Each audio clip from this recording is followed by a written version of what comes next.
Astaghfirullah. Bismillahirrahmanirrahim. Assalamualaikum warahmatullahi wabarakatuh.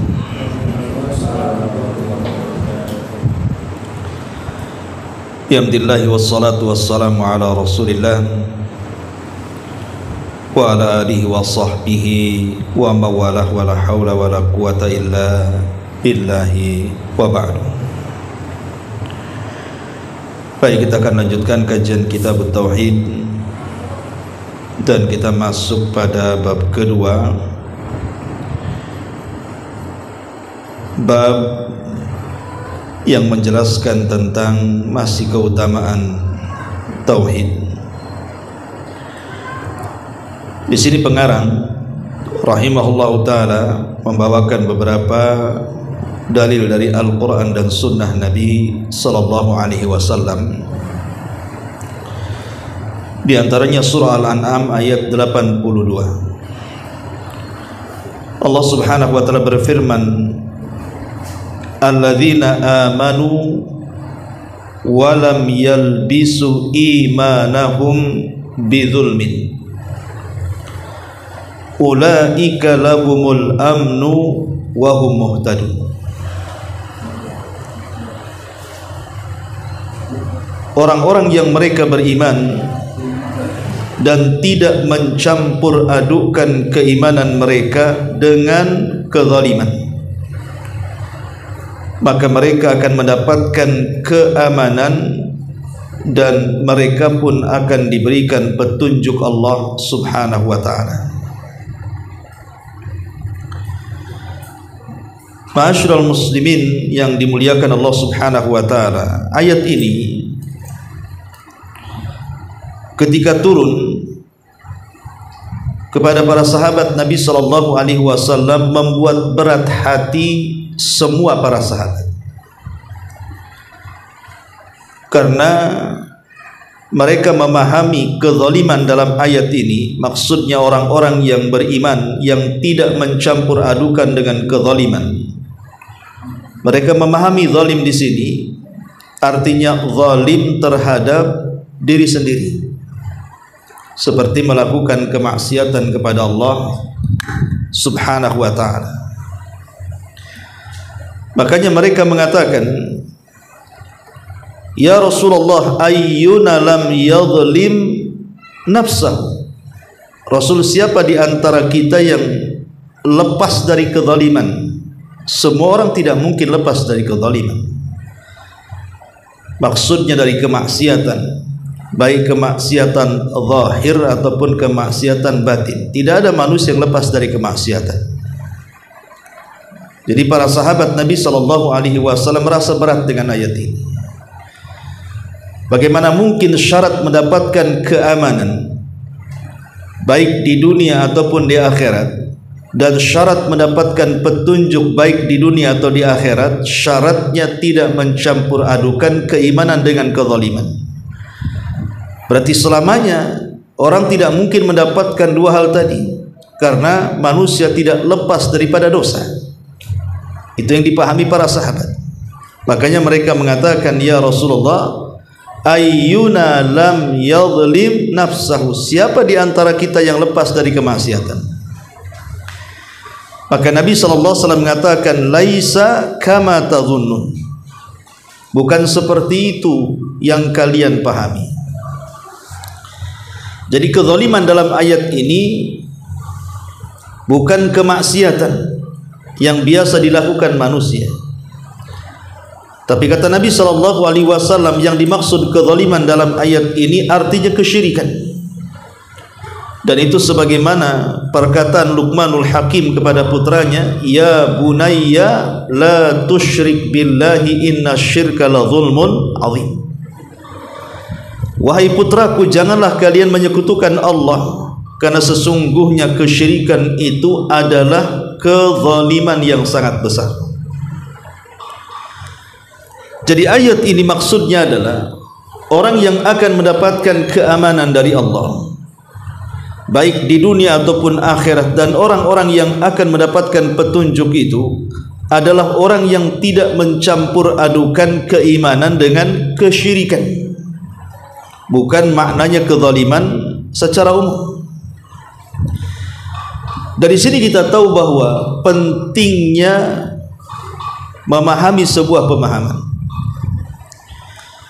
Kalau para sahabat Nabi SAW saja bisa keliru memahami ayat-ayat Al-Quran sehingga harus merujuk kepada sabda Nabi SAW, apalagi kita. Sementara para sahabat itu dari segi kecerdasan jauh lebih dibandingkan kita, tetapi terkadang ada salahnya juga. Mereka menyangka ayat itu sebagaimana yang mereka pikirkan, rupanya penafsirannya tidak sebagaimana yang mereka pikirkan. Penafsirannya ada di tangan Nabi SAW. Makanya dalam beragama itu perlu adanya pemahaman. Tidak bisa kemudian agama ini diotak-atik sembarang orang. Sebab setiap kepala manusia itu punya pemikiran masing-masing. Kalau setiap ayat dalam Al-Quran diserahkan kepada setiap kepala, maka pasti akan terjadi keributan dalam penafsiran. Karena masing-masing kepala itu punya pemikiran masing-masing. Makanya pentingnya pemahaman. Lah pemahaman terbaik tentu pemahaman Nabi. Baru setelah itu pemahaman para sahabat Nabi SAW. Karena dahulu kaum muslimin ketika menyerang Konstantinopel, mereka pun mengepung gerbang Konstantin itu bukan hitungan harian, bahkan bulanan tidak bisa ditembus gerbangnya. Sehingga ada salah satu kaum muslimin ini nekat, kemudian dia pun memanjat pagar, kemudian melemparkan dirinya ke tengah-tengah musuh untuk membuka gerbang. Akhirnya kenekatan itu membuat dia diserang oleh banyak musuh. Apa yang dilakukan orang ini? Akhirnya dicibir oleh kaum muslimin dan mengatakan, lihat orang itu telah mencelakakan dirinya. Bukankah Allah Subhanahu wa taala mengatakan, wala tulqu bi aidikum ila tahluka? Janganlah kalian mencelakakan diri kalian kepada kehancuran. Orang ini sedang mencelakakan dirinya. Kenapa dia nekat seperti itu? Di tengah-tengah kaum muslimin ini masih ada sahabat yang ikut terlibat kala itu. Namanya Abi Ayyub Al-Ansari radhiyallahu anhu, dan mengatakan, kata Abi Ayyub, janganlah kalian menggunakan ayat itu untuk menghukumi orang itu. Karena sesungguhnya ayat itu bukan turun kepada dia, tapi ayat itu turun kepada kami. Ayat itu turun kepada kami para sahabat. Kemudian Nabi Ayyub Al-Ansari menjelaskan, dahulu saat Nabi SAW berhasil menguasai Mekah dan Madinah, kemudian juga sedikitnya peperangan karena memang Mekah dan Madinah sudah menjadi basis kaum muslimin. Maka kami yang sudah sepuh, kata Abi Ayyub Al-Ansari, akhirnya kami pun merasa tugas kami sudah selesai, dan tugas jihad berikutnya akan diberikan kepada generasi setelah kami, junior-junior kami. Jadi kami sudah selesai tugas kami bersama Nabi SAW, tinggal duduk-duduk, makan, minum, berkebun, berbisnis. Adapun jihad itu urusan anak-anak muda. Maka mendengar hal itu, Nabi SAW menegur para sahabat dan mengatakan, apakah kalian akan meninggalkan jihad? Sungguh kalau kalian meninggalkan jihad, maka kalian akan menuju kepada kehancuran. Kemudian Rasul membacakan ayat tadi, wala tulqu bi aidikum ila tahluka. Janganlah kalian melemparkan diri-diri kalian kepada kehancuran. Seolah-olah Rasul mengatakan ayat itu menceritakan tentang bahaya meninggalkan jihad, bahwa orang yang meninggalkan jihad itu, maka itu sama dengan menyerahkan dirinya kepada kehancuran. Sementara orang yang melemparkan badannya untuk membuka gerbang, kemudian diserbu musuh, itu tidak termasuk kepada ayat ini. Justru itulah kebanggaan, itulah jihad yang sebenarnya. Dari kisah ini kita tahu bahwa pemahaman para sahabat itu penting, karena para tabi'in yang mengepung Konstantinopel itu, mereka menganggap ayat itu untuk menyerang satu di antara mereka yang menjatuhkan diri kepada musuh untuk membuka gerbang. Rupanya kata Abi Ayyub Al-Ansari mengatakan ayat itu tidak ditujukan kepada orang itu, tapi ayat itu ditujukan kepada kami. Dari sini pentingnya kita juga memahami bahwa segala sesuatu yang berurusan dengan pemahaman agama ini dikembalikan kepada Rasul dan para sahabat. Karena hanya dengan itu semua pemahaman akan menyatu dan akan menyedikitkan perpecahan di tengah-tengah kaum muslimin. Termasuk pada ayat ini pentingnya mengembalikan pemahaman kepada Rasul. Ketika para sahabat tidak paham dengan ayat ini, maka Nabi SAW menjelaskan tentang makna zalim dalam ayat itu bukan seperti yang dipahami para sahabat, tapi yang dimaksud kezaliman kata Nabi SAW adalah kesyirikan, sebagaimana perkataan Luqman Al-Hakim kepada putranya. Ma'asyiral muslimin yang dimuliakan Allah Subhanahu wa taala, ayat ini masih menjelaskan tentang fadlut tauhid, keutamaan tauhid. Di sini Allah Subhanahu wa taala mengatakan alladzina amanu, orang-orang yang beriman, artinya orang-orang yang mentauhidkan Allah. Walam yalbisu imanahum, dan mereka tidak mencampur adukan tauhid mereka, keimanan mereka, bizulmin, dengan kesyirikan. Maka apa keutamaannya? Maka Allah mengatakan ulaika lahumul amnu, maka mereka akan mendapatkan keamanan. Aman di dunia. Orang yang bertauhid itu merasa aman karena hatinya tenang. Kenapa hatinya tenang? Karena orang-orang yang bertauhid itu punya tempat bergantung yang disebut dengan As-Samad, zat yang seluruh makhluk bergantung kepadanya.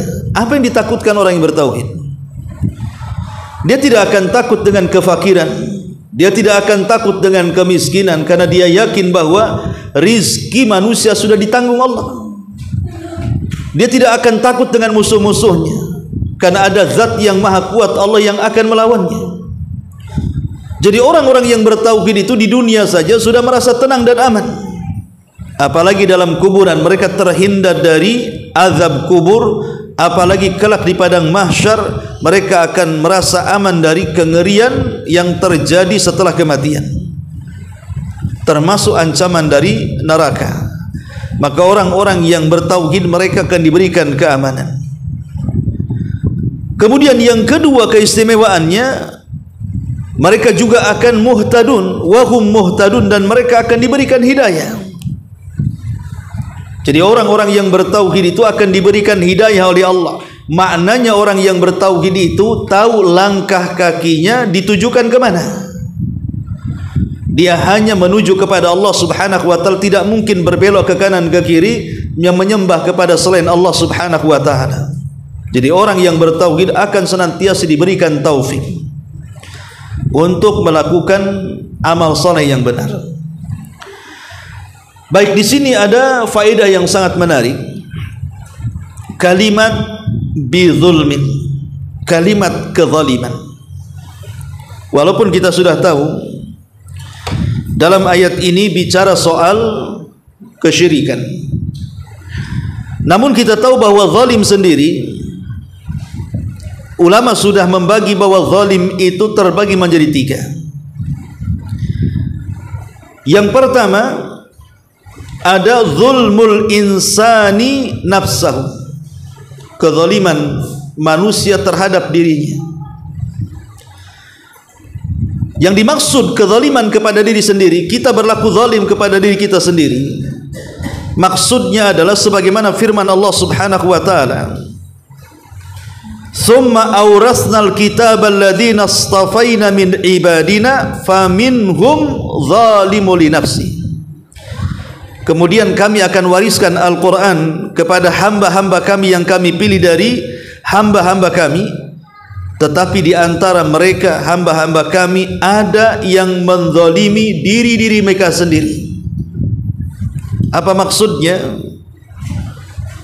Kezaliman yang dimaksud, kezaliman kepada diri-diri mereka sendiri adalah terjerumusnya sebagian manusia kepada kemaksiatan kepada Allah Subhanahu wa taala.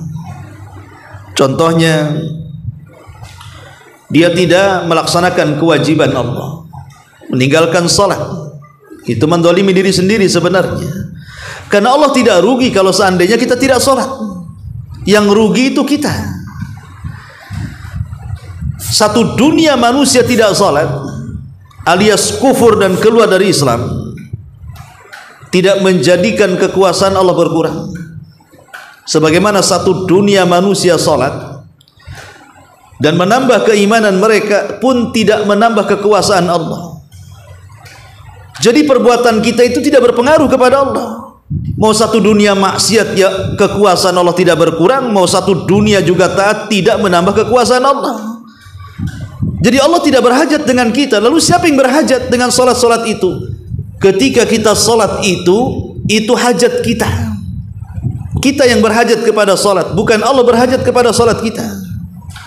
Berarti orang yang meninggalkan salat itu sesungguhnya dia sedang menzalimi dirinya, menjatuhkan kepada kerugian. Atau contoh yang lainnya, orang-orang yang menahan zakat, tidak mau membayar zakat, itu kan merugikan diri sendiri. Karena hakikatnya kalau dia tidak mengeluarkan zakat, berarti dia meletakkan harta haram kepada kepemilikannya, dan harta haram itu tidak membawa berkah, justru membawa bencana. Berarti siapa yang rugi di sini? Apakah orang-orang miskin yang tidak mendapatkan sedekah dan zakat kita? Mereka tidak rugi. Yang rugi kita sebenarnya yang punya harta yang tidak disedekahkan. Akhirnya kemudian kita menyimpan harta-harta haram yang akhirnya harta itu membawa bencana dan meninggalkan berkah. Atau contoh yang lainnya, seseorang berlaku kezaliman kepada dirinya seperti berjudi, mencuri, minum khamar, berzina, dan begitu seterusnya. Seseorang minum khamar jelas diharamkan oleh Allah Subhanahu wa taala, dan sesuatu yang diharamkan itu pasti ada madaratnya kan? Tidak mungkin sesuatu yang diharamkan tidak ada madaratnya. Kaidah secara umum, sesuatu yang diperintahkan baik itu wajib atau sunnah pasti di dalamnya ada maslahat. Dan sesuatu yang dilarang Allah, apakah itu yang diharamkan atau yang dimakruhkan, maka pasti ada madarat di dalamnya. Kita katakan minum khamar memang ada manfaatnya, tapi madaratnya jauh lebih besar. Karena madarat minum khamar ini bukan hanya sekedar menghambur-hamburkan uang, tetapi juga membawa penyakit kepada diri sendiri. Bahkan boleh jadi dari khamr ini dia bisa melakukan kejahatan yang jauh lebih keji. Karena orang yang hilang akal itu bisa melakukan segalanya. Makanya Rasul mengatakan khamr itu ummul khaba'ith, induk daripada seluruh kejahatan. Gara-gara mabok, hilang akal, dia bisa membunuh orang, dia bisa mencaci maki orang, dia bisa menampar orang, dia bisa menyakiti orang, bahkan menyakiti dirinya sendiri. Tidur sembarangan, kadang disolokkan pun dia bisa tidur dia.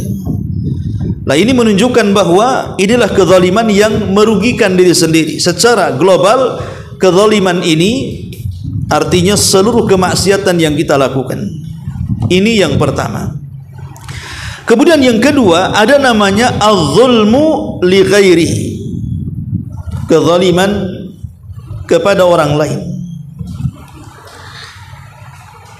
Bahasa ulama mengatakan az-zulmu la yutrak, kezaliman yang tidak mungkin ditinggalkan oleh Allah Subhanahu wa taala walaupun seseorang yang melakukannya sudah bertobat. Jadi orang yang melakukan kezaliman kepada orang lain, maka ampunannya digantung oleh Allah Subhanahu wa taala. Walaupun kita istighfar ribuan kali, Allah tidak akan meninggalkannya. Tetap dia menanggung dosanya sampai kepada orang-orang yang dizaliminya mengikhlaskan perbuatan zalimnya. Kalau tidak, maka selamanya Allah akan gantung sampai terjadi qisas pada hari kiamat. Ma'asyiral muslimin yang dimuliakan Allah Subhanahu wa taala, contohnya seperti apa? Banyak sekali contoh kezaliman kepada orang. Seperti seseorang melakukan pembunuhan, meneteskan darah seorang muslim. Yang darah itu tidak boleh ditumpahkan, karena dalam Islam membunuh itu ada aturannya. Contoh umpamanya qisas, boleh karena ada aturannya. Seorang pezina yang sudah menikah dirajam sampai mati, boleh karena ada aturannya. Orang yang murtad dipenggal lehernya, boleh karena ada aturannya. Dan itu sebagaimana sabda Rasul sallallahu alaihi wasallam, la yahillu damu mri'im muslim illa bi ihda thalathin. Tidak halal darah seorang muslim ditumpahkan kecuali karena 3 perkara. As-sayyibuz zani, seorang yang sudah menikah berzina. An-nafsu bin nafsi, orang yang membunuh jiwa tanpa dibenarkan kemudian terjadi qisas. Al-mufariq lil attariku lidinihi al-mufariq lil jamaati, orang yang meninggalkan agama alias murtad, atau orang yang memberontak kaum muslimin, maka mereka halal darahnya karena ada aturan namanya. Tapi kalau seandainya membunuh begitu saja, ini kezaliman. Makanya Abdullah ibn Abbas radhiyallahu anhuma menceritakan tentang kisah pada hari kiamat. Nanti orang-orang yang jadi korban pembunuhan itu akan menghadap Allah Subhanahu wa taala, tangan kanannya memegang kepalanya dan tangan kirinya menyeret pembunuhnya. Kemudian dihadapkan kepada Allah Subhanahu wa taala, kemudian dia mengatakan, ya Rabb, sal hadza lima qatalani. Ya Rabb, tanya orang ini, kenapa dia sampai membunuhku? Tanya orang ini, kenapa dia sampai membunuhku? Coba bayangkan, di Batam saja setiap hari kita mendengar adanya pembunuhan. Sampai bayi-bayi yang tidak berdosa gara-gara lahir di luar nikah saja kita sering mendengar kasusnya. Bagaimana bayi-bayi ini dicampakkan begitu saja, diletakkan di kardus, di tong sampah, di got dan begitu seterusnya, sampai akhirnya nyawanya melayang. Bukankah Allah yang mengatakan wal mau'udatu su'ilat bi ayyi dzambin qutilat, dan bayi-bayi itu akan ditanya atas dosa apa mereka dibunuh. Jadi bayi-bayi itu kelak nanti pada hari kiamat menghadap Allah, menyeret orang tuanya, kenapa sampai dibunuh, dan mengatakan, ya Rabb, sal hadza lima qatalani. Ya Rabb, tanya orang tuaku ini, kenapa dia sampai membunuhku? Jadi kezaliman kepada orang ini tidak sesederhana, karena di sana ada qisas. Atau contoh yang lainnya, memakan harta anak yatim. Allah Subhanahu wa taala mengatakan, innal ladzina ya'kuluna amwalal yatama zulman innama ya'kulu fi butunihim nara. Innama ya'kuluna fi butunihim nara. Sesungguhnya orang-orang yang memakan harta anak yatim secara zalim, hakikatnya mereka telah meletakkan bara api dalam perut-perut mereka. Sekarang banyak orang-orang yang menelantarkan anak-anak yatim. Terkadang ibunya sendiri melantarkan anaknya yang yatim. Contoh mamanya, ayahnya meninggal, membawakan harta. Harta ayah ini kan ada hak anak sebagai waris, bahkan paling besar dibandingkan ibunya sebagai istri daripada suaminya. Tapi betapa banyak kemudian ibu-ibu yang kurang ajar, tidak merawat anaknya, kemudian dia kawin lagi dengan laki-laki yang lain, malah kemudian suami yang baru menguasai hartanya dan anaknya ditelantarkan. Itu kan terjadi banyak sekali kasus-kasus seperti ini. Belum lagi kemudian orang tuanya yang sudah dua-duanya meninggal. Terkadang harta itu dikuasai oleh saudara-saudaranya, oleh paman-pamannya. Terkadang mereka yang tidak layak mendapatkan waris menguasai harta. Lah sama saja juga mereka memakan harta anak yatim. Atau mungkin yang bersifat lembaga, membuat panti-panti asuhan, mengatasnamakan panti asuhan anak yatim. Tapi apa yang terjadi? Justru pemilik panti asuhan yang kaya raya, rumahnya bagus, punya kendaraan, makan enak, si yatim ini miskin, hanya disuruh-suruh menggendong proposal ke sana kemari, ataupun dijadikan korban nama untuk mengeruk kekayaan orang-orang yang iba kepada mereka. Dan ini banyak terjadi kasusnya. Ini zalim kepada orang lain, dan mereka akan memakan api atau bara api kelak pada hari kiamat di perut-perut mereka. Atau contoh yang lainnya adalah memakan harta manusia secara zalim. Dan itu banyak sekali contohnya, umpamanya para pedagang yang mereka kemudian curang dalam berjualan, mengurang-urang takaran, mengurang-urang timbangan, mengurang-urang meteran, ya. Ataupun kemudian mencampur adukan barang bagus dengan barang jelek, seperti orang yang berjual buah-buahan, kadang sampelnya manis, tahu-tahu isinya kecut semuanya, atau mencampur adukan, atau menipu dengan mengatakan di barang yang orisinil rupanya palsu, dan begitu seterusnya. Itu kan terjadi. Makanya kenapa Allah Subhanahu wa taala sampai membuat nama surat dalam Al-Qur'an itu namanya Suratul Mutaffifin. Surah Mutaffifin dijadikan nama surat Al-Mutaffifin itu. Apa sih artinya mutaffif itu? Mutaffif itu orang yang mengurang-urang takaran, timbangan, meteran, atau secara umum curang dalam dagang. Sampai Allah Subhanahu wa taala mengancam dengan kalimat wailun. Antum tahu arti wail? Wail itu artinya lembah yang berada di neraka jahanam. Kedalamannya tidak bisa diukur.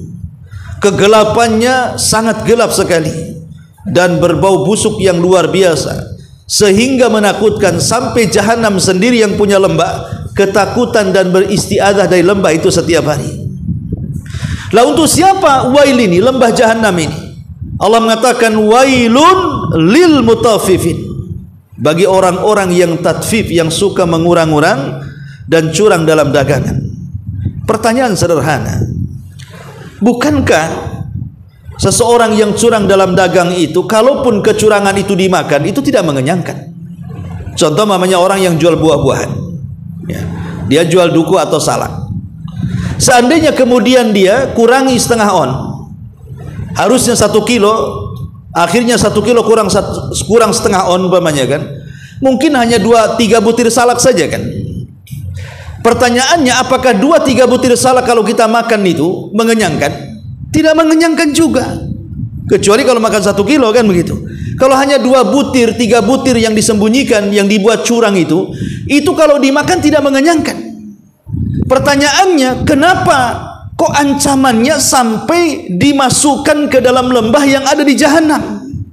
Padahal kalau seandainya curang dalam dagang pun, para pedagang itu tidak curang banyak kan? Tidak seperti para pejabat kalau korupsi ya miliaran, triliunan ya kan? Dia kan sedikit saja curangnya. Tapi kenapa kemudian ancamannya luar biasa? Kalau yang sedikit saja ancamannya wail, bagaimana para koruptor itu? Maka jawabannya harus diingat bahwa yang namanya pembeli itu sesuatu yang tidak bisa kita kenali. Anda sebagai pedagang, datang pembeli itu bukan satu orang, kadang bisa puluhan, bisa ratusan dalam sebulan yang membeli dagangan kita itu. Apakah kemudian para pedagang itu paham bahwa di antara pembeli itu ada orang miskin, di antara pembeli itu ada anak yatim, di antara pembeli itu ada janda-janda yang susah, di antara pembeli itu mungkin boleh jadi untuk sedekah, ya kan? Kalau seandainya kemudian dia mengurang-urang, rupanya pembeli itu anak yatim, sama dengan memakan harta anak yatim. Kalau pembeli itu orang miskin, berarti sama dengan memakan harta orang miskin. Kalau pembeli itu untuk bersedekah, sama mengurangi sedekah. Itulah di situ rahasianya kenapa Allah Subhanahu wa taala sampai murka dan mengatakan wailun lil mutaffifin. Celaka bagi orang-orang yang suka tatfif, mengurang-urang itu. Kalau yang mengurang-urang, yang keuntungan sedikit saja diancam dengan wail, macam mana para pejabat, para menteri yang mereka korupsi uang negara yang jumlahnya bukan miliaran, triliunan lagi. Mungkin bukan tempatnya di well lagi, lebih tinggi dibandingkan neraka well, ya. Ma'asyiral muslimin yang dimuliakan Allah Azza wa Jalla. Ini contoh yang lainnya. Kemudian contoh yang lainnya juga tentang kezaliman kepada orang lain, seperti at-ta'addi ala hukukil muslimin, melampaui batas kepada hak-hak yang harus diterima kaum muslimin. Dalam Islam ini ada aturan-aturan baku. di mana seorang suami istri punya hak masing-masing, di mana orang tua kepada anak punya hak masing-masing, di mana seseorang dalam berhubungan interaksi dengan tetangga punya hak masing-masing.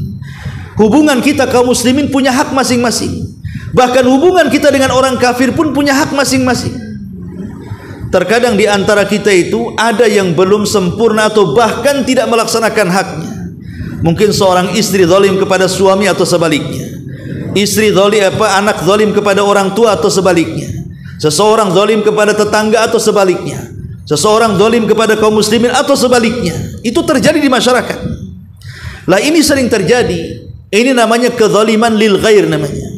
Dan semuanya akan dituntut pada hari kiamat. Makanya kenapa kelak pada hari kiamat saat manusia dibangkitkan, Allah Subhanahu wa taala sampai mengatakan yauma yafirrul mar'u min akhi wa ummihi wa abi wa sahibatihi wa bani likulli imri'in minhum yauma idzin sya'nun yughni. Nanti pada hari kiamat ketika manusia dibangkitkan, seseorang akan lari dari saudaranya, seseorang akan lari dari bapa dan ibunya, seseorang akan lari dari anak dan istrinya, masing-masing disibukkan dengan perkaranya. Pertanyaan sederhana yang sering saya ungkap, bukankah ketika di dunia seseorang berkumpul, suami dengan istri, istri dengan suami, ayah dengan anak, anak dengan ayah, saudara dengan saudaranya, itu sebuah kenikmatan. Kalau kita berkumpul dengan keluarga kan nikmat, dan itu akan membuat ketenangan. Kenapa nanti pada hari kiamat justru orang tidak mau ketemu? Padahal di dunia ya kan, kalau seandainya kita lama tidak berjumpa dengan keluarga, rasanya rindu ingin berjumpa kan. Tapi nanti pada hari kiamat orang tidak mau ditemui. Apakah suami ditemui istrinya atau sebaliknya, anak ditemui orang tuanya atau sebaliknya, saudara dengan saudaranya atau sebaliknya, orang akan menjauh satu persatu. Pertanyaannya, kenapa mereka sampai menjauh? Bukankah berkumpul lebih tenang? Karena mereka takut kalau seandainya pahala mereka akan diambil oleh orang lain dan dosa orang lain akan dipikulnya. Kenapa kemudian suami lari dari istrinya? Karena boleh jadi di dunia mungkin suami ini belum memberikan hak terbaik kepada istrinya, nafkah terbaik kepada istrinya, sehingga dia merasa bersalah. Dan kalau berjumpa di akhirat takutnya pahala dia dari ibadah-ibadah yang diambil istrinya, makanya gak mau ketemu. Atau sebaliknya, mungkin seorang istri ketika di dunia dia kurang hak kepada suaminya, tidak melayani dengan baik, ketika di akhirat tidak mau ketemu. Kenapa? Karena dia merasa bersalah, takut kalau ketemu pahalanya diambil. Atau boleh jadi anak kepada orang tua juga begitu. Mungkin ada anak yang durhaka dengan orang tuanya, belum memberikan hak terbaik, saat ketemu di akhirat akan menyingkir dari orang tuanya, takut pahalanya diambil. Atau begitu juga sebaliknya, orang tua mungkin belum bisa mendidik anaknya, akhirnya punya kesalahan. Itulah yang membuat mereka lari, tidak mau berjumpa. Makanya kemudian hak-hak kepada orang lain ataupun ta'addi li hukukil muslimin, ya, melampaui batas dengan hak-hak kaum muslimin, itu termasuk kezaliman yang berkaitan dengan lil ghairi, kepada sesama hamba. Ini kezaliman dan banyak lagi lah contoh-contohnya. Kemudian kezaliman yang ketiga, inilah kezaliman yang dimaksud dalam ayat ini. Kezaliman yang paling zalim atau sezalim-zalimnya kezaliman, puncak dari seluruh kezaliman, sumber dari semua kezaliman. Apa itu? Kesyirikan. Kezaliman yang tidak mungkin terampuni di hadapan Allah Subhanahu wa taala kalau dia mati tidak bertobat kepada Allah Subhanahu wa taala. Kenapa kesyirikan ini adalah sezalim-zalimnya kezaliman? Sebagaimana perkataan Luqmanul Hakim di awal tadi, ya bunayya la tusyrik billahi inna syirka la zulmun azim. Wahai anakku, janganlah kalian berlaku menyekutukan Allah, karena kesyirikan itu sezalim-zalimnya kezaliman. Ada sekurang-kurangnya 3 alasan kenapa kesyirikan itu menjadi kezaliman yang sangat zalim, puncak dari semua kezaliman. Pertama, ya, karena kesyirikan itu sama dengan mengurangi kesempurnaan Allah Subhanahu wa taala. Ingat, kita ini meyakini bahwa Allah Subhanahu wa taala itu zat yang maha sempurna. Dari semua aspek, Allah itu zat yang maha sempurna, baik nama-namanya ataupun sifat-sifatnya. Karena tidak layak menjadi Tuhan kalau tidak sempurna. Tuhan itu harus sempurna dari segala hal, baik nama-namanya atau sifat-sifatnya. Lah orang-orang yang menyekutukan Allah Subhanahu wa taala dengan makhluknya, menyembah kepada selain Allah, berdoa kepada selain Allah, tawaf kepada selain Allah, meminta kepada selain Allah, istighatsah, isti'anah kepada selain Allah, dan begitu seterusnya, hakikatnya dia tidak menganggap Allah itu sempurna. Seolah-olah orang yang menyekutukan Allah bahwa di sana ada selain Allah itu yang jauh lebih kuat, bisa mengabulkan keinginannya, makanya berpaling kepada selain Allah. Itu kan sama dengan menganggap Allah ini banyak kekurangan. Sebab kalau dia menganggap Allah sempurna, ngapain dia berdoa kepada selain Allah? Berdoa saja kepada zat yang maha sempurna. Nanti dia juga akan mengabulkan, karena dia sempurna dengan kekayaannya, sempurna dengan kekuatannya. Kenapa dia meminta kepada selain Allah? Berarti dia menganggap ada kekurangan di sisi Allah Subhanahu wa taala kan? Dan ini kekurangan ajaran. Ini kekurangan ajaran orang-orang yang menyekutukan Allah, langsung ataupun tidak dia menganggap Allah itu tidak sempurna dan banyak kekurangan. Ini yang pertama.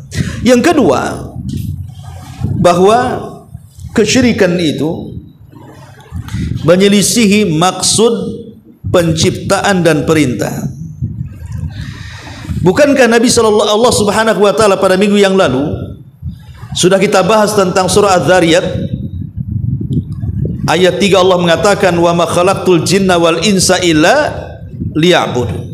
Tidaklah aku ciptakan jin dan manusia kecuali tujuannya untuk beribadah kepada Allah.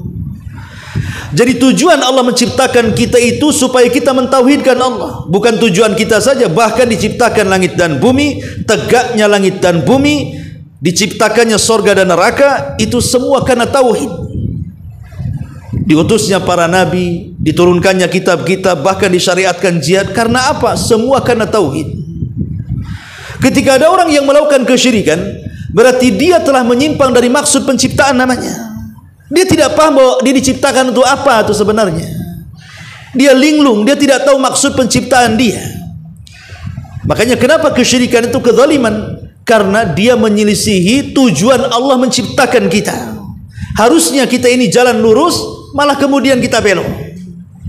Berarti dia lancang dengan Allah Subhanahu wa taala yang menciptakan kita, yang tujuannya hanya menyembah zat yang menciptakannya saja.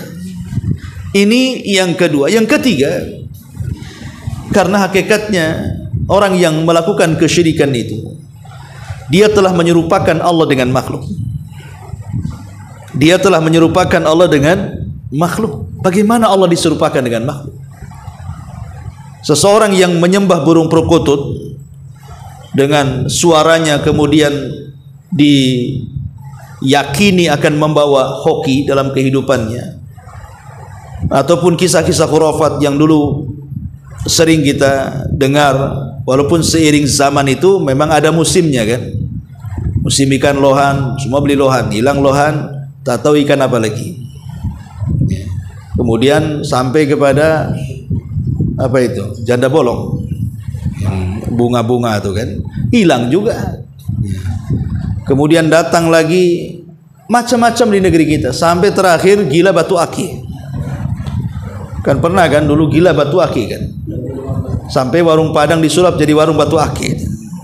Sampingnya warung Padang, buat jualan batu aki pula di situ. Di pasar semua dari ujung ke ujung semua jual batu aki. Bahkan penjualnya dia bisa berbual. Kalau kita datang ke mereka, justru mereka yang berbual, ini batu aki ini bagus, ini untuk jodoh, ini untuk rezeki, untuk ini. Dia sendiri kere jual batu aki. Kenapa dia kemudian mengatakan untuk rezeki? Dagangan dia aja nggak laku. Artinya bahwa ketika kemudian kita ini mengharap sesuatu kepada selain Allah, tahukah kita bahwa kita sedang menyerupakan dengan makhluk yang nggak mungkin serupa sampai kiamat? Yang menciptakan tidak sama dengan yang tidak bisa menciptakan. Yang mampu memberikan rizki tidak sama dengan zat yang tidak bisa memberikan rizki. Zat yang menguasai segalanya tidak sama dengan zat yang tidak bisa berkuasa sama sekali.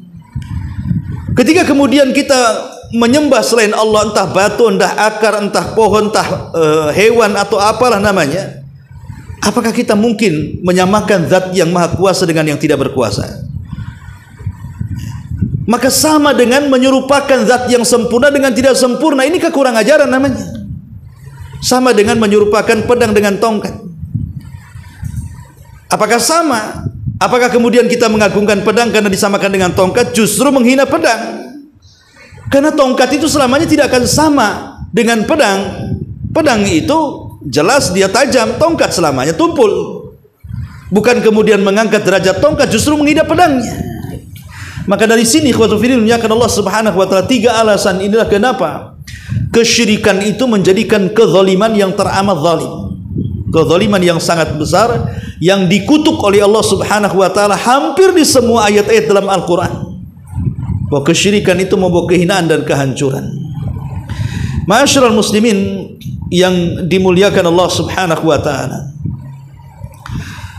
Adapun dampak daripada kezaliman sendiri, pertama, sebagaimana dalam ayat ini, bahwa orang yang melakukan kezaliman itu akan dihilangkan keamanan dan rasa ketenangan dunia dan akhirat.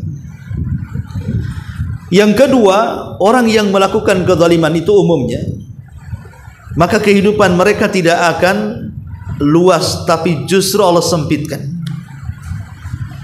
Jadi kezaliman itu bisa menyempitkan dada-dada mereka, bahkan bisa menyempitkan rizki mereka, hilang ketenangan.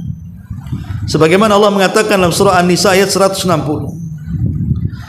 Kemudian juga yang ketiga, kezaliman itu menyebabkan munculnya kesesatan dan hilangnya hidayah. Kemudian yang keempat, kezaliman itu juga merupakan kehancuran di dunia dan juga di akhirat. Dan yang terakhir, kezaliman juga mengundang azab Allah Subhanahu wa taala. Makanya Allah mengatakan, wala tahsabannallaha ghafilan amma ya'malu zalimun. Jangan kau sangka Allah itu lalai terhadap apa yang dilakukan orang-orang zalim itu. Allah tidak akan lalai. Allah pasti akan menurunkan azabnya kepada siapapun yang berlaku zalim. Baik kezaliman yang bersifat yang paling rendah, kezaliman kepada diri sendiri, menghancurkan badan kita dengan kemaksiatan, atau yang bersifat kezaliman kepada orang dengan menyakiti orang lain dengan ghibah kita, penghinaan, merendahkan, mencaci, memaki, mengadu domba dan yang semacamnya, ataupun kezaliman yang sangat besar yang merupakan kezaliman yang tidak akan terampuni selamanya, maksudnya adalah kesyirikan. Ini ayat yang pertama. Baik, kemudian dalil yang kedua, hadis daripada Ubadah ibni Samit radhiyallahu an. Rasul mengatakan, man syahida an la ilaha illallah wahdahu la syarikalah wa anna Muhammadan abduhu wa rasuluh wa anna Isa abdullahi wa rasuluh wa kalimatuhu alqaha ila Maryam wa ruhum minhu wal jannatu haqqun wan naru haqqun adkhalahu Allahul janna ala ma kana minal amali akhrajahu. Dari Ubadah ibn Samit radhiyallahu an, Rasul bersabda, siapa yang bersaksi bahwa tidak ada sesembahan yang berhak disembah kecuali Dia semata, dan bahwa Muhammad adalah hamba Allah dan Rasulnya, dan sesungguhnya Isa adalah hamba Allah dan Rasulnya, dan kalimat yang dilempar kepada Maryam serta ruh darinya, kemudian bersaksi bahwa sorga adalah sebuah kebenaran, neraka sebuah kebenaran, maka Allah akan masukkan ia ke dalam sorga sesuai dengan amalannya. Hadis ini dikeluarkan Bukhari Muslim. Hadis ini adalah bantahan kepada beberapa kelompok. Pertama, bantahan kepada orang-orang Yahudi. Orang-orang Yahudi menganggap bahwa Isa itu anak zina, sehingga orang-orang Yahudi tidak menganggap Isa itu sebagai nabi dan rasul. Makanya kenapa orang Nasrani mengkafirkan Yahudi? Karena orang Yahudi tidak mengakui Isa Sementara orang Nasrani sangat mengagumi Isa. Maka dalam hadis ini juga bantahan kepada mereka bahwa Isa itu bukan anak zina, dan Isa itulah hamba Allah dan Rasulnya. Maka di sini wa anna Isa Abdullahi wa Rasuli, dan Isa itu hamba Allah dan Rasulnya. Dia bukan anak zina, dan dia juga bukan anak Tuhan. Dia adalah putra Maryam. Allah sanggup menciptakan manusia tanpa ayah seperti Isa. Allah sanggup menciptakan manusia tanpa ibu seperti Hawa. Allah sanggup menciptakan tanpa ayah dan ibu seperti Adam. Dan Allah juga sanggup menciptakan dengan adanya ayah dan ibu seperti kita. Allah itu ala kulli syai'in qadir. Ini yang pertama. Yang kedua, dalam hadis ini juga bantahan kepada orang Nasrani. Kenapa? Karena orang Nasrani menganggap Isa itu, dalam pandangan mereka ada 3 perkara. Pertama, ada yang menganggap Isa itu satu di antara 3 Tuhan, 3 in 1 bahasanya. Kemudian yang kedua, ada yang menganggap Isa itu putra Tuhan. Dan yang ketiga, ada yang menganggap Isa itu adalah Tuhan itu sendiri. Itulah keyakinan Nasrani. Dan penyimpangan Nasrani ini jauh 300 tahun setelah diangkatnya Isa ke langit. Ada yang mengatakan itu pemikiran dari Paulus, yang kemudian akhirnya menciptakan pemahaman sesat di tengah-tengah orang Nasrani dan menganggap Isa Tuhan, Isa anak Tuhan, atau Isa satu di antara 3 Tuhan.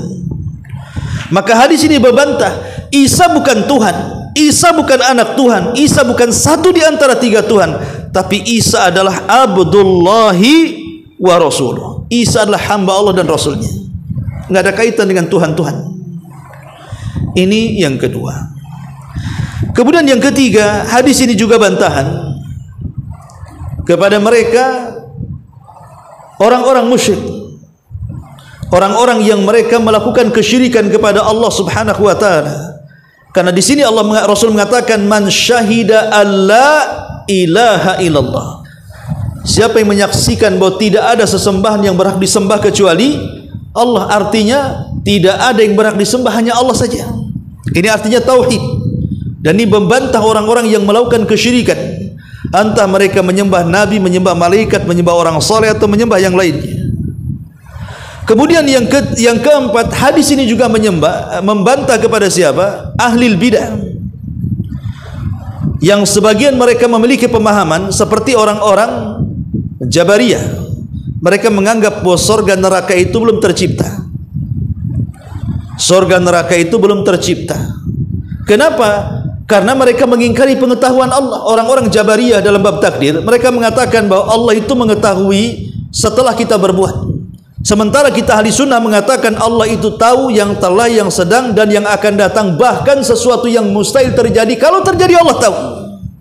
Tapi orang-orang Jabariyah mengatakan Allah itu tidak mungkin tahu kecuali setelah kita berbuat.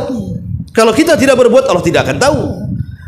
Dari pemahaman ini lari kepada bahwa surga neraka itu belum tercipta. Padahal Allah mengatakan uiddat lil muttaqin, surga itu diperuntukkan untuk orang yang bertakwa. Sesuatu yang diperuntukkan dan disiapkan, bendanya sudah ada. Nggak mungkin disiapkan bendanya belum ada. Ana siapkan rumah untuk antum, berarti rumahnya sudah ada, kan sudah disiapkan.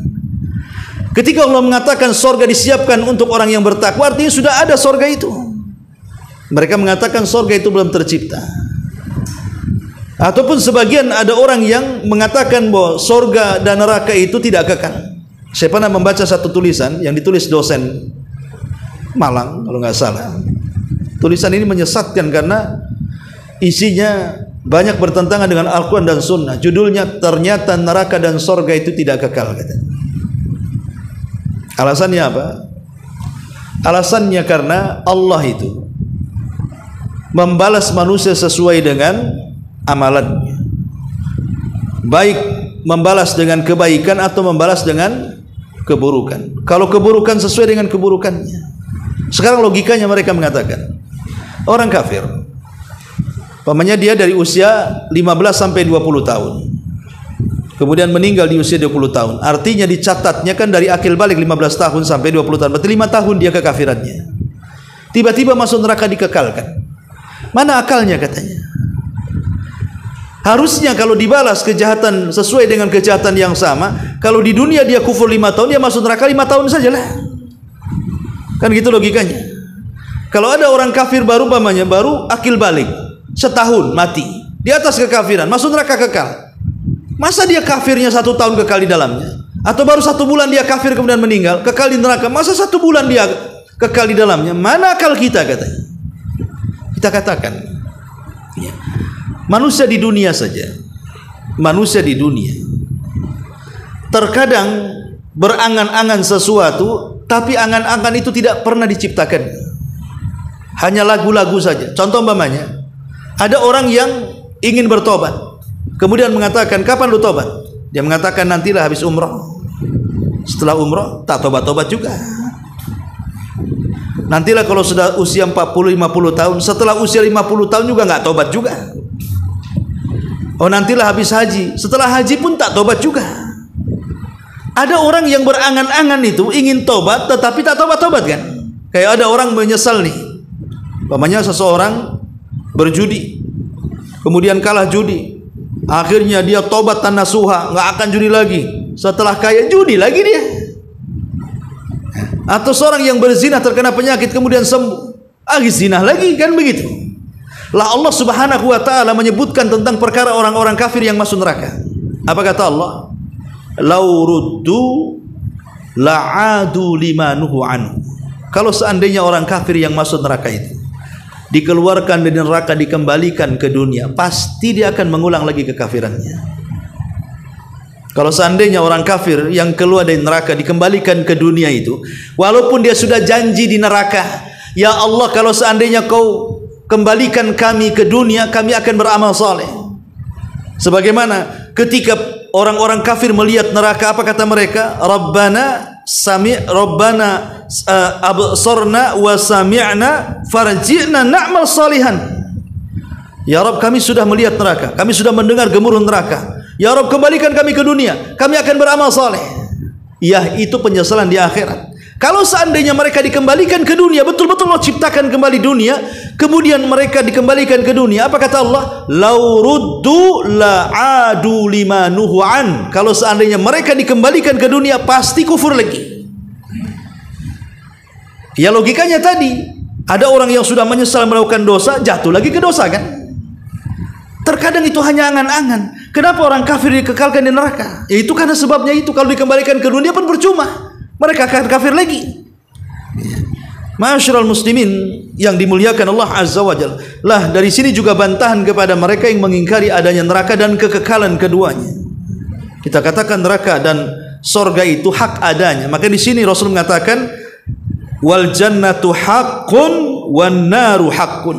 Neraka itu hak, sorga itu hak. Ada keduanya, kekal keduanya, berdasarkan nas Al-Quran dan sunnah Nabi sallallahu alaihi wa ala alihi wasallam.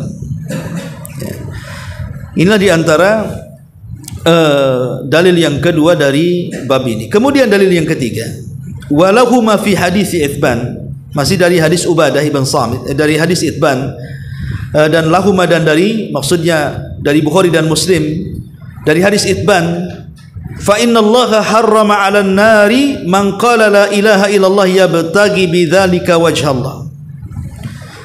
Sesungguhnya Allah haramkan atas neraka orang yang mengucapkan la ilaha illallah dan dengan ucapan itu dia mengharap wajah Allah Subhanahu wa taala. Dari sini kita tahu bahwa mengucapkan la ilaha illallah saja tidak cukup, tapi dia harus betul-betul memahami isinya supaya mendatangkan keikhlasan. Semata-mata hanya menyembah kepada Allah Subhanahu wa taala. Karena betapa banyak orang yang mengucapkan kalimat la ilaha illallah, lisannya mengucapkan kalimat itu tapi masih datang ke dukun. Lisannya masih mengucapkan kalimat itu, masih juga gandrung dengan jimat. Lisannya mengucapkan kalimat itu, masih juga dia yakin dengan cerita khurafat. Lisannya mengucapkan kalimat itu, masih juga dia berharap kepada makhluk. Jadi kalimat la ilaha illallah itu apa gunanya? Makanya di sini kalimat itu akan berguna kalau dengan kalimat itu dia mengharap wajah Allah, melahirkan ikhlas, artinya melahirkan betul-betul tauhid, di mana salat dia, semua ibadah dia tidak diberikan kecuali kepada Allah Azza wa Jalla. Kemudian hadis yang ketiga, hadis dari Abi Sa'id Al-Khudri radhiyallahu anhu. Walaupun hadis ini fihi nadhar. Nabi SAW mengatakan, Allah Subhanahu wa taala, Nabi SAW bercerita tentang kisah Nabi Musa. Qala Musa, berkata Musa, "Ya Rabb, 'allimni syai'an adhkuruka wa ad'uka bi." Ya Rabb, ajarkan kepadaku sesuatu kalimat yang aku bisa berzikir dengan kalimat itu dan aku bisa gunakan dengan kalimat itu untuk berdoa kepadamu. Qala, maka Allah berfirman, "Ya Musa, qul la ilaha illallah." Ucapkan la ilaha illallah. Maka Musa mengatakan, "Ya Rabb, kullu ibadika yaquluna hadza." Semua hambamu mengucapkan kalimat itu. Saya ingin kalimat yang lain. Maka Allah mengatakan, "Ya Musa, law anna as-samawati sab'i wa amirahunna ghairi wal aradina sab'i fi kiffatin wa la ilaha illa fi kiffatin malat bihinna la ilaha illallah." Wahai Musa, kalau seandainya langit bumi itu dan segala isi keduanya diletakkan di satu neraca timbangan, dan la ilaha illallah itu diletakkan di neraca satunya, maka la ilaha illallah jauh lebih berat dibandingkan langit dan bumi. Karena memang tujuan penciptaan langit dan bumi karena la ilaha illallah. Menunjukkan bahwa tauhid itu menyelamatkan segalanya. Ada kemungkinan minimalnya lah orang yang bertauhid kepada Allah, kalaupun tidak masuk surga secara direct, minimalnya orang yang bertauhid tidak dikekalkan di neraka. Itu saja. Cuman dua kemungkinannya. Boleh jadi dengan tauhidnya direct masuk surga, seperti orang yang masuk surga tanpa hisab, 70.000 orang yang masuk surga tanpa hisab dan azab, itu direct masuk surga itu. Atau karena tauhidnya, kalaupun dia mampir di neraka untuk membersihkan dosanya, tapi ada kesempatan menginjak surga. Ma'asyiral muslimin wal muslimin yang dimuliakan Allah Azza wa Jalla, hadis terakhir, hadis Tirmidzi dari Anas bin Malik radhiyallahu an, Rasulullah SAW bersabda, "Ya ibna Adam, law ataitani bi qurabil ardi khataya, thumma lakitani la tusyrik bi syai'an la ataituka bi qurabiha maghfiratan." Wahai anak Adam, kata Allah, seandainya kau datang kepadaku dengan seberat bumi kesalahan, tapi kau datang menemuiku dan tidak menyekutukan aku dengan yang lainnya, maka aku pun akan datang kepadamu dengan seberat ampunan yang sama dengan kesalahan. Lihat bagaimana tauhid itu bisa menghancurkan dosa-dosa. Ingat hadis bitokoh ya, saya tutup dengan hadis bitokoh. Jadi hadis bitokoh itu artinya kartu sakti. Nanti pada hari kiamat ada satu orang dihadapkan di hadapan Allah dan dipermalukan di halayak manusia yang berkumpul di padang mahsyar, sambil membawa 99 catatan di tangannya. Kemudian Allah mengatakan, bentangkan satu catatanmu sekarang. Dibentangkan sama dia satu catatannya. Rupanya jauhnya sejauh mata memandang. Itu baru satu catatan, semua isi keburukan dia. Kemudian Allah mengatakan, coba lihat catatanmu, apakah ada yang salah tulis? Dia mengatakan tidak. Coba lihat catatanmu, apakah malaikatku juga salah tulis? Dia mengatakan tidak ya Rabb. Ini semua kecatatanku, semua benar. Kata Allah, alaka hasanah, kira-kira kau punya kebaikan untuk membandingi catatan ini? Dia mengatakan, ya Rabb, kalaupun aku kebaikan buat apa? Tidak sebanding dengan catatan keburukan. Ini baru satu, macam mana pula dengan 98-nya? Akhirnya dia sudah mulai lemas, dia pun mulai melangkahkan kakinya ke neraka. Maka Allah panggil, tunggu dulu ya fulan, sesungguhnya engkau punya kebaikan. Dikeluarkanlah satu kartu sakti, bertuliskan la ilaha illallah. Kemudian Allah membawa timbangan. Kemudian 99 catatan keburukan diletakkan di satu timbangan. Kemudian kartu yang bertuliskan la ilaha illallah itu diletakkan di satu neraca timbangan. Tiba-tiba kartu sakti itu lebih berat dibandingkan 99 catatan keburukannya. Artinya orang ini saat mati masih mentauhidkan Allah. Boleh jadi yang 99 itu semua dosa besar. Mungkin dia zina, dia maling, dia merampok, dia membunuh, dia menelantarkan keluarga, dia menghardik anak yatim, sebutkan ya. Tapi dia tidak pernah menyembah kecuali kepada Allah. Hatinya masih mentauhidkan, gitu maksudnya. Sehingga tauhidnya bisa menyelamatkan dia. Dari sinilah pengarang nanti ada bab bahwa tauhid itu bisa yukaffiru, bisa menggugurkan dosa-dosa dan kesalahan. Inilah diantara bab yang kedua dari kitab Tauhid. Baik, sebelum saya tutup, kalau ada yang bertanya silakan.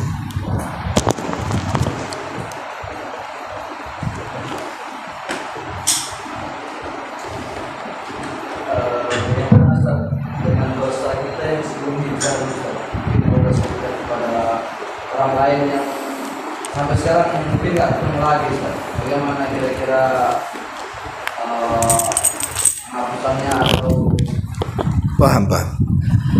Iya, adapun dosa yang dilakukan kepada orang lain sebelum kita sadar itu sebuah dosa. Kemudian kita hijrah dan sadar, kita mau minta maaf, sudah tidak ada orangnya. Atau mungkin benda yang pernah kita ambil, mau mengembalikannya pun sudah tidak ada orangnya. Atau pernah kita hutangi atau menghutang uangnya, saat kita sudah sadar hutang itu bahaya, kita mengembalikan, tidak ada orangnya. Lalu apa yang kita lakukan? Kalau berkaitan dengan hak sesama hamba, berkaitan dengan tanggungan seperti hutang piutang, maka dia harus berusaha mencarinya. Tidak dapat orangnya, dapat keluarganya. Cari keluarganya.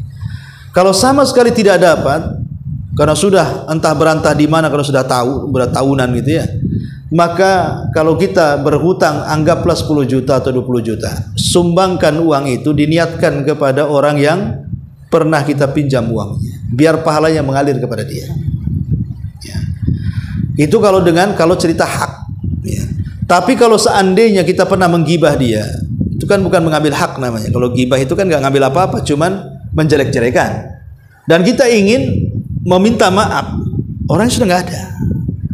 Maka yang pertama, doakan supaya orang yang kita gibahi itu mendapatkan kebaikan.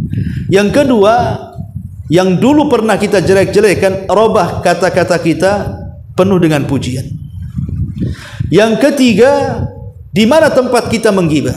Berapa orang yang kita gibah mereka dengar? Pamai 10 orang.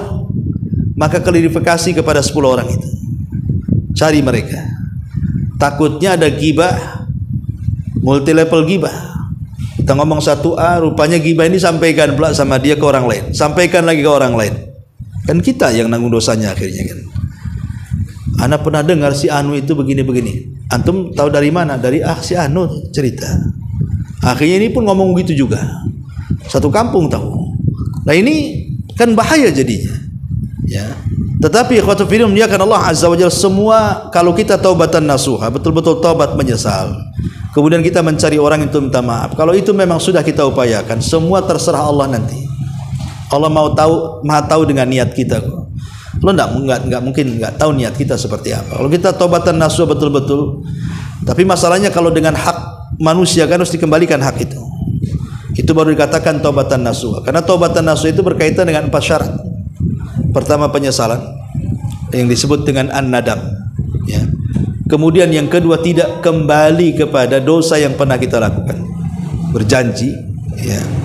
Kemudian yang ketiga, mengiringi perbuatan buruk dengan kebaikan, banyak istighfar.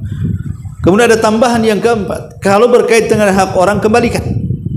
Walaupun ada ditambah dengan kalimat bertobat sebelum waktu yang tobat tidak akan diterima. Kapan itu? Ketika nyawa di tenggorokan atau ketika matahari terbit dari barat. Maka 5 perkara ini merupakan syarat tobat. Wallahu a'lam. Ya, saya kira. Ya. Yang tadi apa yang bilang Abu Sa'id itu maksudnya masalah ya tidak, dia melakukan dosa besar yang tidak menjadikan dia keluar dari Islam. Ya, orang berzina, kalau dia yakin zina haram, tidak mengeluarkan dari Islam. Orang mencuri dia yakin mencuri itu haram, tapi dia tetap mencuri. Itu dosa besar, tapi tidak keluar dari Islam. Ya. Orang mabuk dia tahu khamar haram, tapi hawa nafsu mengalahkan dia mabuk juga. Orang minum khamar tidak keluar dari Islam. Karena pemahaman kita menyelisih Khawarij. Lain kalau Khawarij mengatakan pemabuk kafir, zina kafir, curi kafir. Itulah manhaj kafar kafir istilahnya ya. Ahli sunnah tidak. Ya. Tapi dalam dosa-dosa tertentu yang mengeluarkan dari Islam ya tidak bisa. Seperti orang meninggalkan salat tidak bisa keluar dari Islam. Makanya Syekhul Islam Ibnu Taimiyah mengatakan, "Man tarakas salata jumlatan faqad kafar." Ijma'an. Siapa yang meninggalkan salat secara jumlah kafir secara kesepakatan ulama. Maksudnya apa? Meninggalkan salat itu lebih banyak meninggalkan daripada melakukan, atau sama sekali tidak melakukan. Walaupun KTP-nya 100 semua ditulis Islam, dia sudah keluar dari Islam. Walaupun dia pakai peci gitu ya, mau sarung, mau apa, atribut itu nggak ada guna kalau orang meninggalkan sholat. Ya, makanya para ulama itu sampai khilaf orang meninggalkan sholat. Apakah meninggalkan satu kali kafir? Sebagian ulama mengatakan kafir. Seperti ulama-ulama Saudi mengkafirkan, walaupun satu kali loh. Bin Baz, Utsaimin, ulama-ulama Saudi semua mengatakan kafir, walaupun satu kali. Makanya orang meninggalkan satu kali harus tobat, ya, harus bersyahadat lagi. Walaupun pendapat Syekh Albani berbeda. Lihat orang yang meninggalkannya. Kalau dia masih meyakini sholat wajib, maka kalau meninggalkan dia fasik. Tapi kalau dia meninggalkan karena tidak menganggap sholat wajib, ya jelas kafir. Walaupun dia sholat, kalau dia tidak menganggap wajib, kafir. Karena kekafiran itu kan berasal dari keyakinan. Sholat ataupun tidak sholat, kalau sudah mengingkari kewajiban sholat 5 waktu, pasti dia kafir. Karena mengingkari sesuatu yang maklum secara darurat. Semua kaum muslimin tahu sholat wajib, kenapa diingkari? Ya, jadi harus dipahami seperti itu. Wallahu a'lam. Baik, sampai di sini. Subhanakallahumma bihamdika, asyhadu an la ilaha illa anta, astaghfiruka wa atubu ilaik. Allahu ta'ala alam. Assalamualaikum warahmatullahi wabarakatuh.